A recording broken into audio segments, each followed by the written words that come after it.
Hello बच्चों, आपको YouTube channel पर आपको फिर लेकर आए हैं व्याकरण से संबंधित बातें। आपको पिछले एपिसोड में आपको समास का बारे में बताए थे।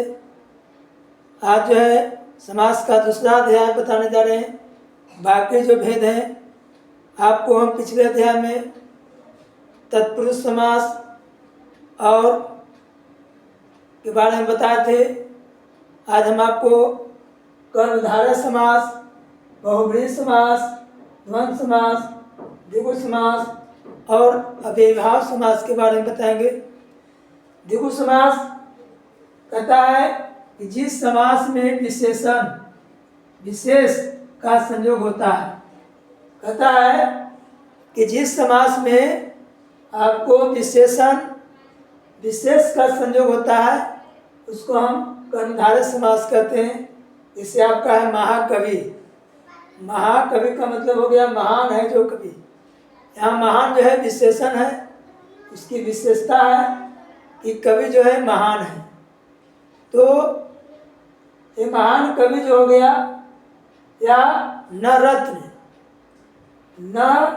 रत्न के समान, ये सब शब्द जो हैं कर्मधारय समास के अंतर्गत में आते हैं।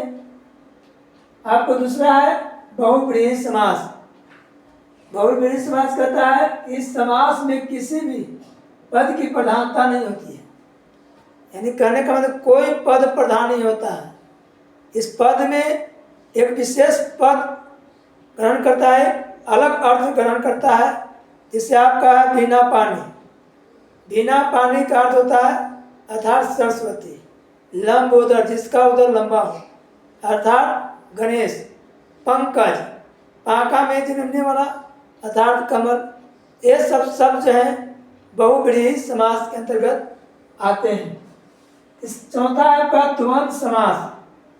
द्वंद्व समास कहता है कि इस समास के सभी पद प्रधान हो उसे हम द्वंद्व समास कहते हैं। कहता है कि जिस समास का दोनों पद प्रधान हो उसे हम द्वंद्व समास कहते हैं।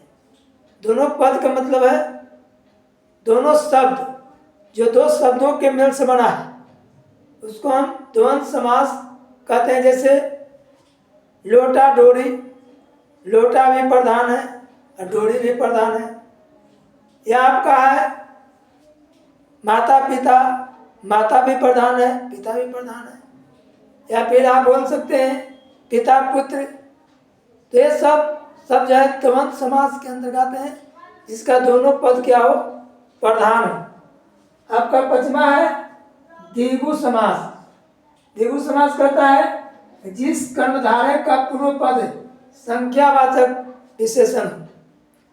पहला पद संख्यावाचक विशेषण हो, संख्या का बोध कराता हो, उसको हम द्विगु समास कहते हैं। जैसे पंचमेवा, या आपको है नवरत्न। नवरत्नों में चवन्नी, चार आना को चवन्नी कहते हैं। चार आना चवन्नी। ये नवरत्न चवन्नी जो हुआ ये आपको द्विगु समास के अंतर्गत आते हैं। छठा आपका है अव्ययीभाव समास।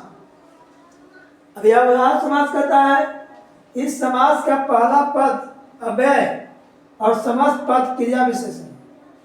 पहला पद क्या हो, अव्यय हो, और समस्त पद क्रिया विशेषण हो। जैसे आपका यथा संभव, यथा संभव यानी कहने का मतलब है संभव के अनुसार, संभव के अनुसार यथा संभव।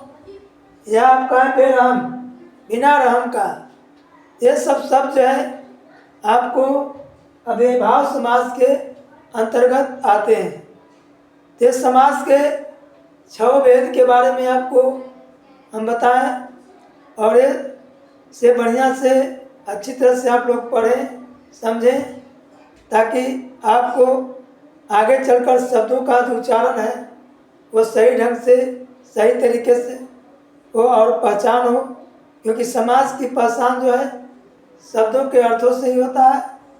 तो अगर आप लोग मेरे इस चैनल को देख रहे हैं तो लाइक करें, सब्सक्राइब करें और बेल की घंटी बजाएं, ताकि आपको हम फिर से व्याकरण के संबंधित बातें जो है आपको चैनल पर देते रहें।